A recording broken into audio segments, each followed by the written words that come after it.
पिछले चैप्टर में हम लोगों ने क्या पढ़ा था? चार्ज के बारे में। ओके, तो चार्ज के बारे में हम लोगों ने क्या पढ़ा था?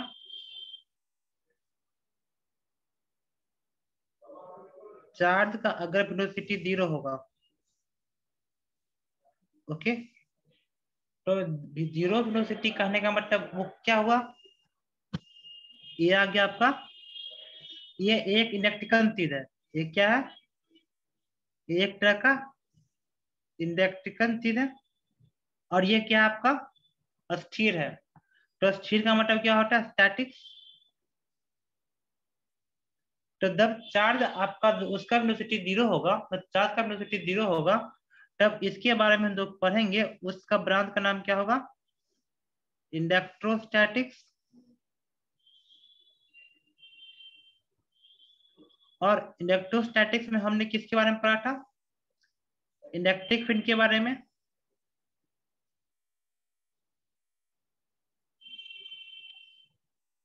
ओके, जब चार्ज रेस्ट में होता है तो वो सिर्फ इलेक्ट्रिक फील्ड प्रोड्यूस कर सकता है। ओके, उसके बाद जो हम अब इस चैप्टर में पढ़ेंगे वो क्या पढ़ेंगे? चार्ज का जो वेलोसिटी है वो आपका कांस्टेंट है। चार्ज का वेलोसिटी 0 ना होकर क्या है? आपका कांस्टेंट है। ओके, तो चार्ज का वेलोसिटी है, तो इसमें क्या पढ़ेंगे? तो देखो, अगर टाइम के साथ चार्ज फ्लो कर रहा है तो इसमें पढ़ेंगे क्यू बाई टी। ओके, तो क्यू बाई टी क्या हुआ आपका? करंट। ओके, इस चैप्टर में जो हम पढ़ेंगे वो हम पढ़ेंगे करंट के बारे में। ओके, सिर्फ हम करंट के बारे में पढ़ेंगे, करंट क्या होता है। लेकिन जब इसका वेलोसिटी कांस्टेंट है, ये मोशन में है, तो ये दो चीज प्रोड्यूस करेगा। एक इलेक्ट्रिकल फील्ड प्रोड्यूस करेगा,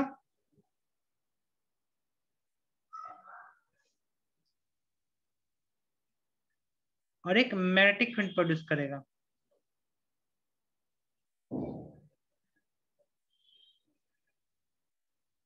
ओके, तो जब तक हमको करंट के बारे में कोई जानकारी नहीं होगा, हम मैग्नेटिक फील्ड के बारे में नहीं पढ़ सकते। तो चैप्टर 2 में हमको पढ़ना है करंट के बारे में। ओके, चैप्टर 2 मतलब जो भी हुआ इलेक्ट्रोस्टैटिक्स के बाद हमको करंट पढ़ा जाता है। और करंट के बाद जो नेक्स्ट चैप्टर आता है चैप्टर 3, जिसमें हम लोग पढ़ते हैं, सॉरी, ये वो इलेक्ट्रिकल फील्ड के बारे में पढ़ते हैं चैप्टर 1 में। ओके, और मैग्नेटिक फील्ड के बारे में पढ़ते हैं चैप्टर 3 में। करंट के बाद, क्योंकि सबसे पहले कोई भी चार्ज रेस्ट में होगा तो इलेक्ट्रोस्टैटिक्स, फिर चार्ज मोशन में आया तो हम पढ़ेंगे करंट के बारे में कि flow of charge is known as a current. और फिर उस करंट की मदद से मैग्नेटिक फील्ड प्रोड्यूस होता है। ओके, तो उसको पढ़ेंगे चैप्टर 3 में। ओके, अब देखो, अब हमने क्या माना था कि करंट की वजह से मैग्नेटिक फील्ड प्रोड्यूस हुआ, तो मैग्नेटिक फील्ड से भी करंट प्रोड्यूस हो सकता है कि नहीं हो सकता? ओके, जैसे हमने मैग्नेटिक फील्ड पढ़ा, तो उसके बाद हमने क्या पढ़ेंगे? देखो, पढ़ने हमने क्या जाना कि करंट प्रोड्यूसेस मैग्नेटिक फील्ड।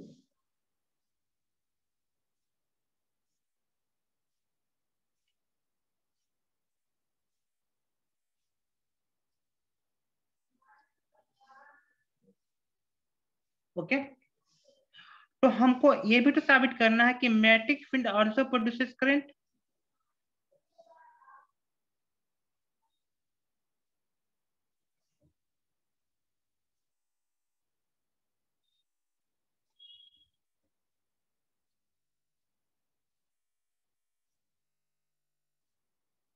तो ये हम जो पढ़ते हैं कि मैग्नेटिक फील्ड से भी करंट प्रोड्यूस हो सकता है, वो किस चैप्टर में आएगा?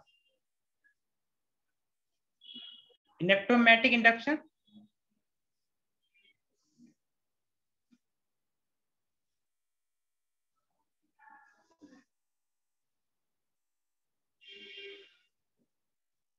और इसके साथ ही जो होता है आपका क्लास 12 का वॉल्यूम 1 खत्म।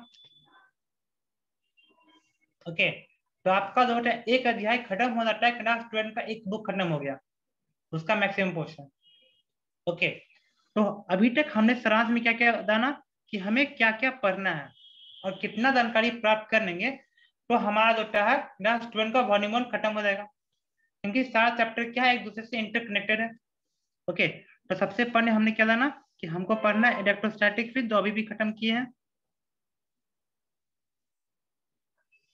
इलेक्ट्रोस्टैटिक।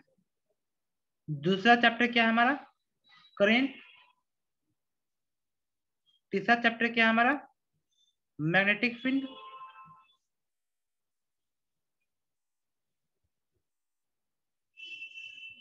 और चौथा चैप्टर क्या है हमारा, इलेक्ट्रोमैग्नेटिक इंडक्शन।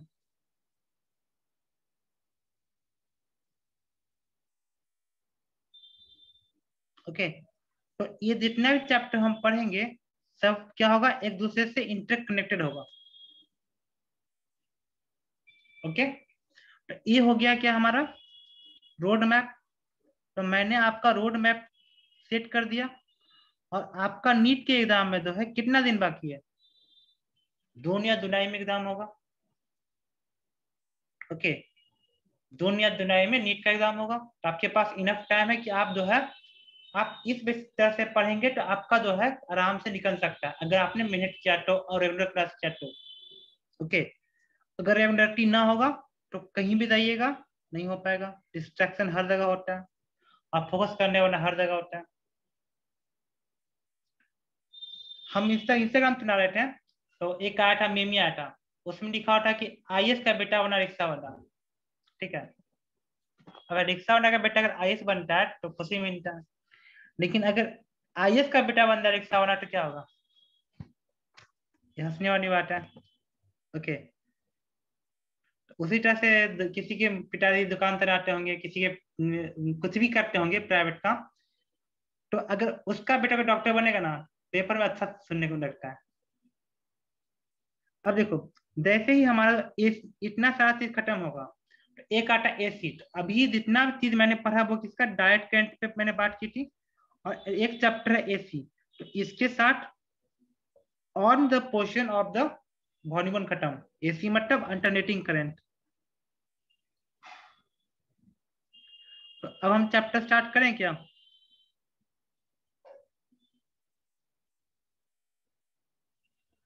ओके, अब चैप्टर स्टार्ट करते हैं।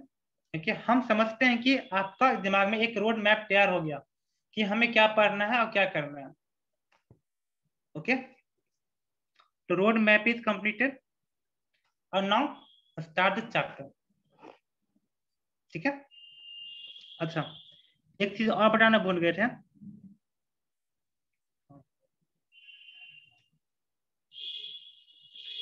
कि हमने एक चीज बताया, velocity is equal to constant बताया। अच्छा, अगर वेलोसिटी कांस्टेंट ना हो के, अगर वेलोसिटी आपका वेरिएबल हो किसी चार्ज का, तब वो क्या प्रोड्यूस कर सकता है, एक चीज और लिख लीजिए। अगर चार्ज का वेलोसिटी वेरिएबल हो तो वो क्या क्या प्रोड्यूस कर सकता है, तो इलेक्ट्रिक फील्ड और मैग्नेटिक फील्ड तो प्रोड्यूस करेगा ही करेगा, साथ में एक तो इलेक्ट्रोमैग्नेटिक रेडिएशन भी प्रोड्यूस करेगा। बस यही है, इलेक्ट्रिक फील्ड प्रोड्यूस करेगा, मैग्नेटिक फील्ड प्रोड्यूस करेगा,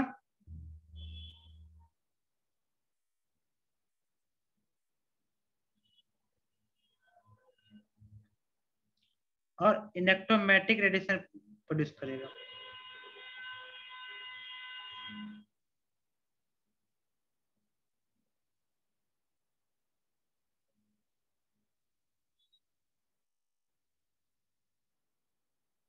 ओके, खत्म। अब देखो, अब टॉपिक लिखिए चार्ज। अब टॉपिक लिखिए, सर चार्ज नहीं सर, करंट। करंट चार्ज तो खत्म हो गया ना। अब टॉपिक लिखिए करंट। ओके, तो कोई आपसे पूछे कि करंट क्या होता है, व्हाट इज द करंट, तो करंट के बारे में क्या जानकारी लिखिएगा, time, rate of flow of charge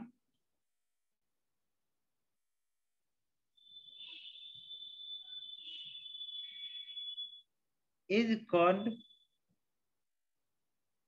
current. तो time rate of flow of charge को बोलते हैं करंट। तो आपका आई का मान कितना होगा? Delta Q by delta T. Okay, ये आपका ये जो आप delta Q by delta T लिख रहे हैं, ये आपका कौन सा वैल्यू हुआ? एवरेज वैल्यू हुआ। लेकिन इसी चीज का हमको इंस्टेंट वैल्यू चाहिए। इंस्टेंट, इंस्टेंट वैल्यू कब होगा? ओके, तो for instant value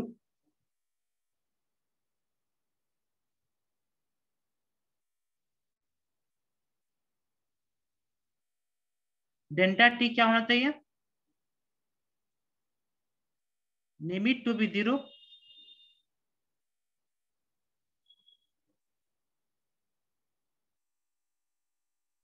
okay, but not zero.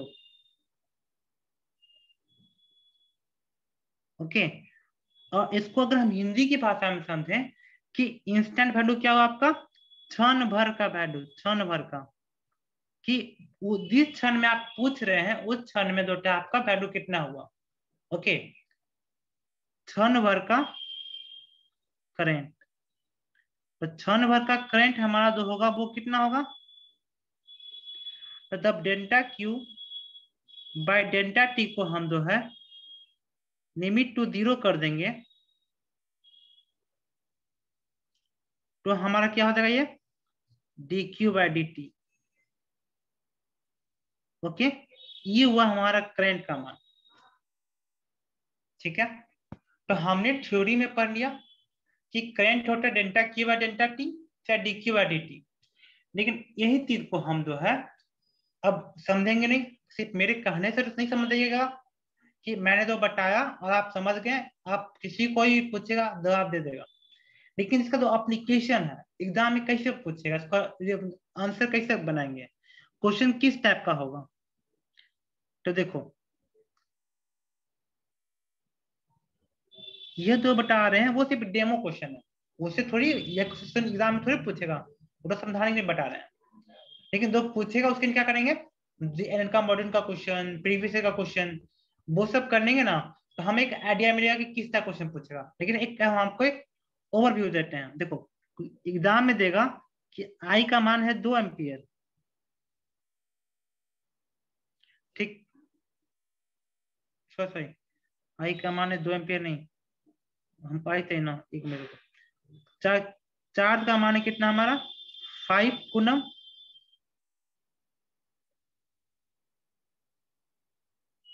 Okay, और ये बढ़ करके कितना हो गया आपका? 10 कूलम।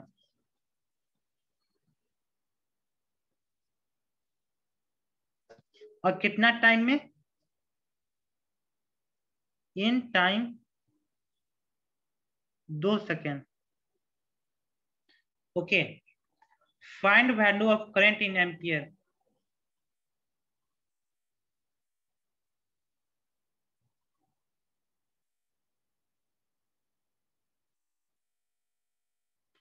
एम्पियर में करंट का मान कितना होगा?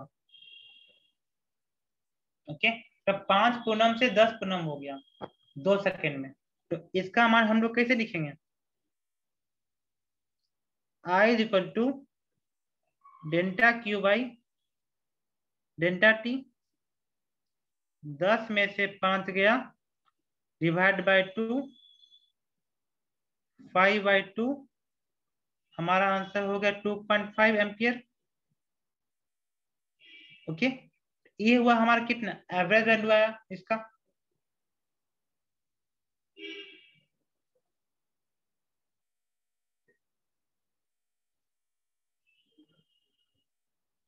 Okay,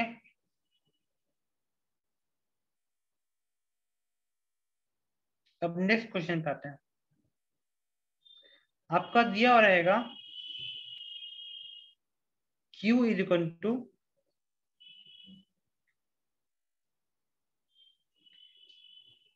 3t² plus 2t plus 7। आपको पूछेगा at t is equal to 2 second में आपका करंट का मान कितना होगा।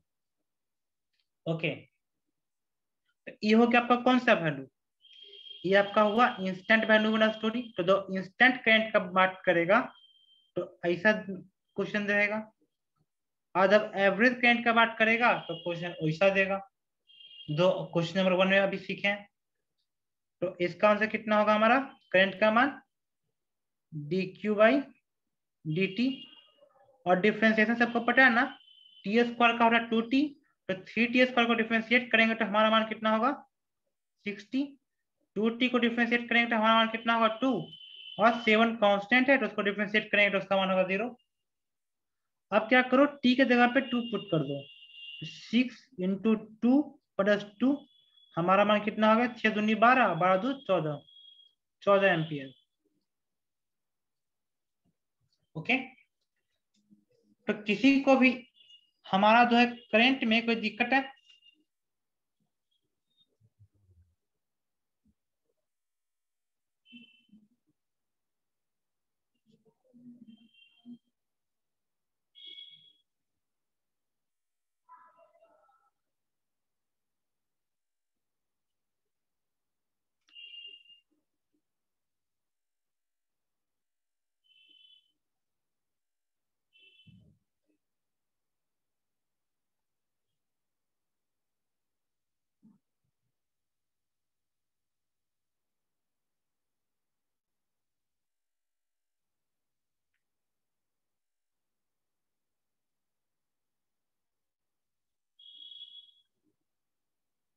ठीक है आगे बढ़ते हैं।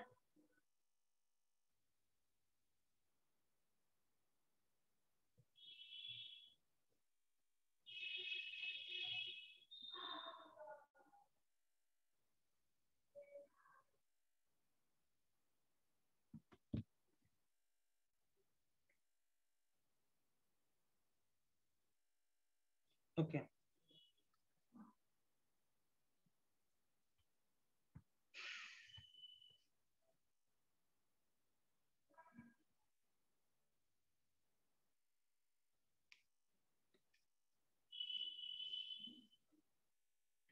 अब नेक्स्ट टॉपिक लिखो, थर्मल वेलोसिटी।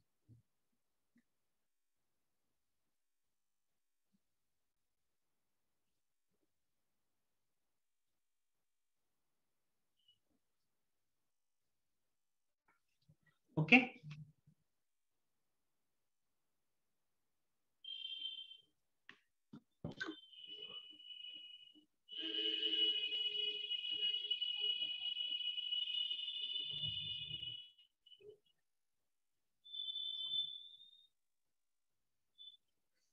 तो थर्मल वेलोसिटी से आप क्या समझते हैं, तो थर्मल का मतलब क्या हुआ, टेम्परेचर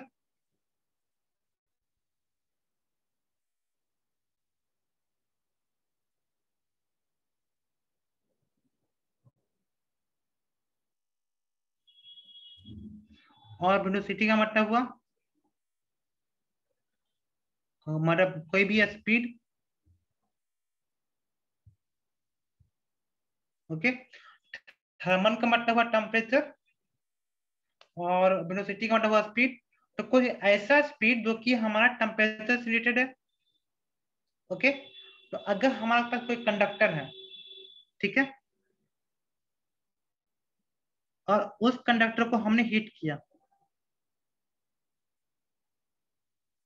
तो कंडक्टर को हीट करने से क्या होगा, जो इसके अंदर इलेक्ट्रॉन है वो इजेक्ट हो जाएगा। ओके, तो इसमें क्या होगा, इलेक्ट्रॉन इज इजेक्टेड। अब इलेक्ट्रॉन जब इजेक्ट हो जाएगा तब वो मूव करेगा। ओके,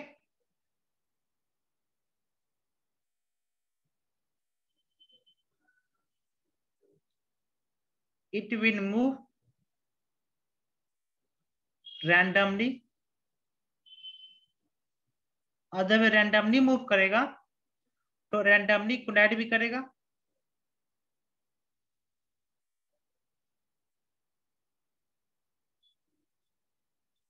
ओके, ठीक है।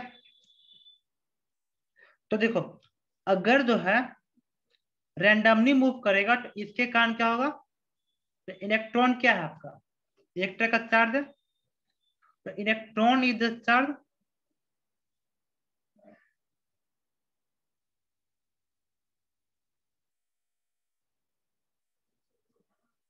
और जब इलेक्ट्रॉन चार्ज है तो चार्ज जब मूवमेंट होगा तो उसके कारण क्या होगा, मूवमेंट ऑफ चार्ज क्या प्रोड्यूस करेगा, करंट प्रोड्यूस करेगा, movement of charge produces current.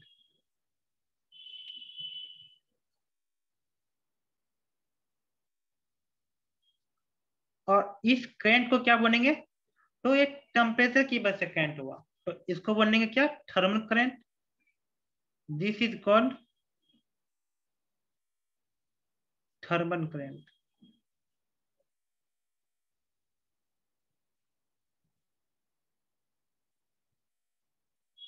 Okay, यहाँ तो कोई दिक्कत, तो दो करंट टेम्परेचर की वजह से हो उसको बोलेंगे थर्मल करंट। और इसकी जो वैल्यू होती है वो कितनी होती है थर्मल करंट की,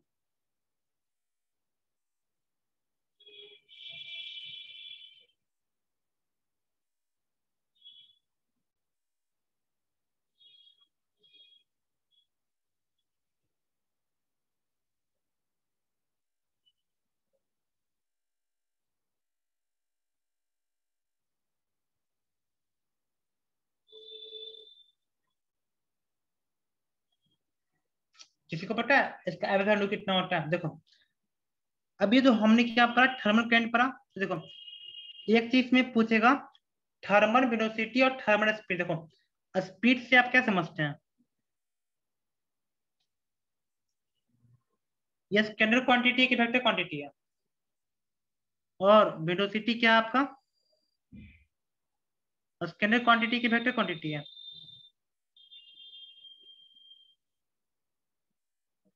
एनीवन,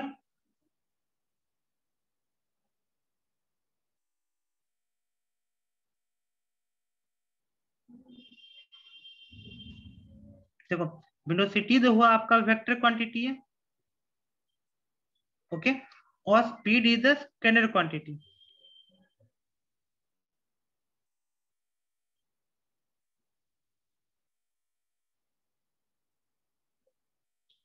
ओके, तो जो इसका एवरेज स्पीड होगा, एवरेज थर्मल स्पीड जो होगा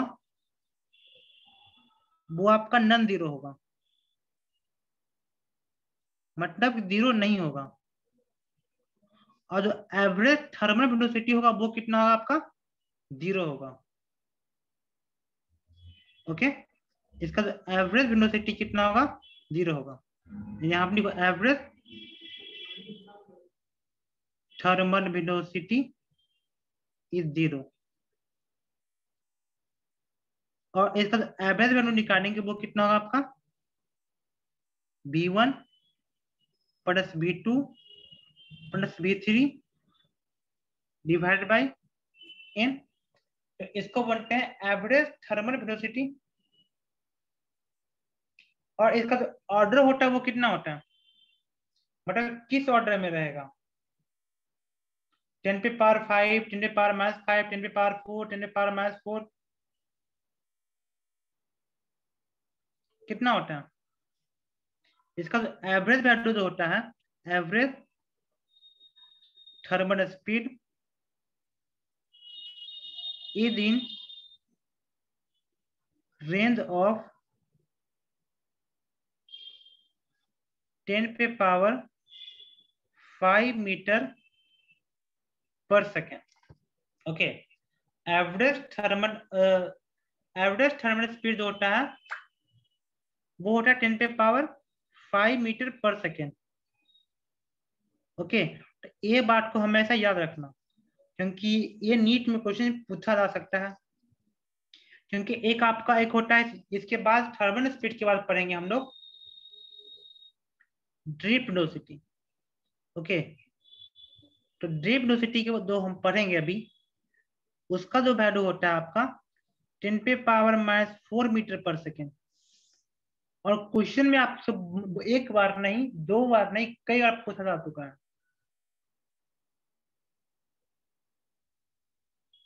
कि find ratio of average thermal speed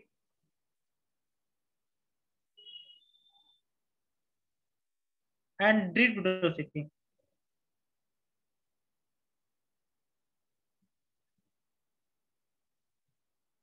तो हम पढ़ सकते हैं कि इसका जो एवरेज रेशियो होगा वो कितना होगा?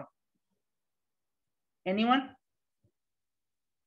Ratio of average thermal speed and the drift velocity, उसका मान कितना होगा?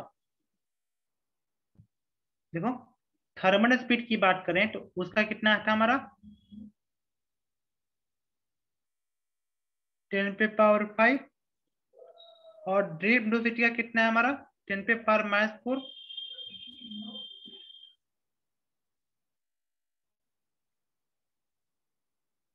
तो जो हमारा रेशियो आएगा वो कितना हो 10⁻9 के आसपास। इसमें किसी को दिक्कत?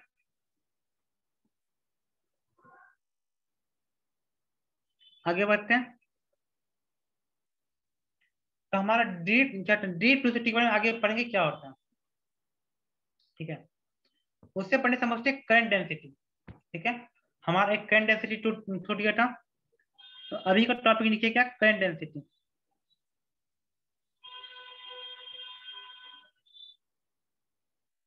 तो करंट डेंसिटी क्या होता है? क्योंकि थ्योरी पढ़ने में तो सबको मजा आ रहा होगा, क्योंकि थ्योरी में कुछ दिमाग नहीं लगाना है, लेकिन वही चीज अब क्वेश्चन पे आता है वहां दिमाग लगता है। तो करंट डेंसिटी क्या होता है आपका, इसको जे से रिप्रेजेंट करते हैं, और ये होता है current per unit area.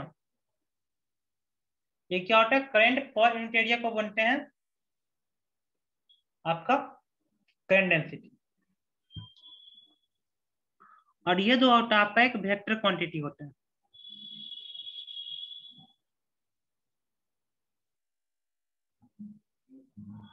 Okay. तो इसमें क्या लिखेंगे, करंट डेंसिटी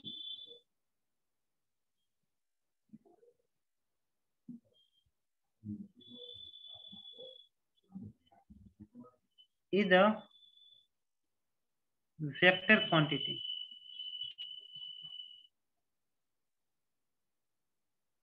अच्छा, एरिया वेक्टर के बारे में आपको कुछ पता है? देखो, ये हुआ आपका प्लेन ऑफ द पेपर, ये एक्स एक्सिस है और ये बाई एक्सिस है, और इसके परपेंडिकुलर एक है जेड एक्सिस, ओके। तो अगर हम बात करेंगे, if X Y is your plane of paper, then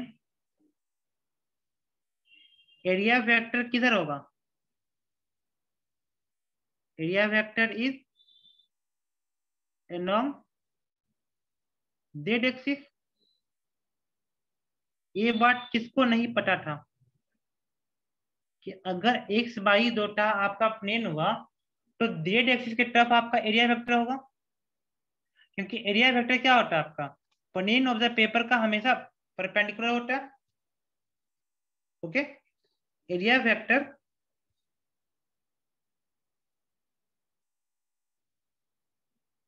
always perpendicular to plane of paper. ये परपेंडिकुलर लिखे हैं, सबको समझ आ रहा होगा, ये परपेंडिकुलर लिखे हैं सबको, मैथमेटिक्स में इतना सबको पढ़ा है ना, ये इट इज परपेंडिकुलर का साइन है, ओके। तो एरिया वेक्टर का कारण सबको पता हो गया। तो देखो, ये हुआ आपका प्लेन ऑफ द पेपर और ये हुआ आपका एरिया वेक्टर, और ये हुआ आपका करंट डेंसिटी। ठीक है, और दोनों के बीच में एंगल थीटा है। तो आपको पूछेगा करंट का मान कितना होगा, तो करंट का मान कितना होगा, दे डॉट ds। ओके, दे डॉट ds होगा, वो आपका क्या हो जाएगा। ओके, एक मिनट, दे डॉट da जो भी है, तो एरिया वेक्टर और करंट डेंसिटी का जो डॉट प्रोडक्ट होता है उसको करंट बोलते हैं। ओके, तो यहाँ पे सी क्या आ गया हमारा, dot product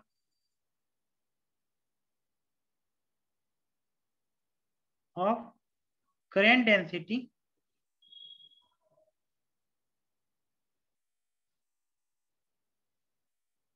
and area vector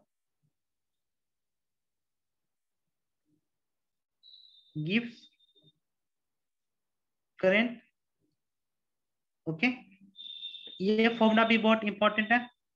okay, तो इसको भी आप जो है ब्रैकेट करके लिख लीजिए कि करंट डेंसिटी से अगर आपको करंट चाहिए तो दे डॉट ए, हमेशा एरिया वेक्टर क्या होगा, प्लेन ऑफ द पेपर का परपेंडिकुलर होगा।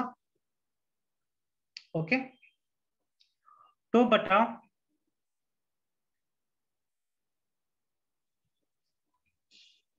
ये हुआ आपका plane of the paper,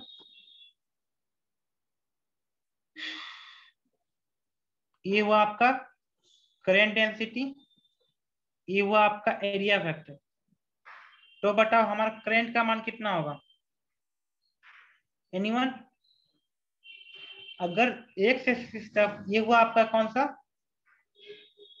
current density, area vector, तो करंट का मान कितना होगा, J dot A, J A cos 90, और कॉस 90 का मान कितना होता है, 0। हमारा पूरा करंट का मान कितना आ जाएगा, 0 आ जाएगा, समझे। तो मैक्सिमम मान कब आएगा हमारा, करंट का जो मैक्सिमम मान हो कब होगा, जब हमारा दे डॉट ए, मतलब कि दे ए कॉस थीटा, जब हमारा कॉस थीटा का मान 1 आ जाए, तो कॉस थीटा का मान 1 कब होता है, 0 डिग्री। ओके, ओके, या फिर कितना पे होगा, 2n पाई। ओके, तो इस पे जो होता है हमारा थीटा का मान जो होता है उसका मान 1 आएगा। ओके, तो 0 डिग्री, 360 डिग्री, ये सब अगर 180 डिग्री होगा तो करंट का मान निगेटिव में आएगा, और क्या। तो यहाँ तक किसी को दिक्कत करंट डेंसिटी तक, पढ़ेंगे कंडक्टर, इंसुलेटर और सेमीकंडक्टर। ओके, ये तीनों पे जो होता है वो आपका टेम्परेचर पे क्या रिश्ता होता है, करंट बढ़ेगा या घटेगा, सेमीकंडक्टर में पढ़ना, यहाँ भी बता देंगे एक बार। तो आज के टॉपिक में किसी को दिक्कत,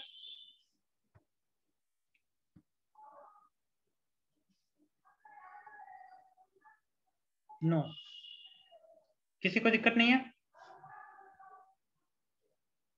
ठीक है। तो इसका क्लास को यहीं पे खत्म करते हैं, 11 स्टार्ट करते हैं कुछ देर में, आज बाद क्लास बंद नहीं होगा 11 का।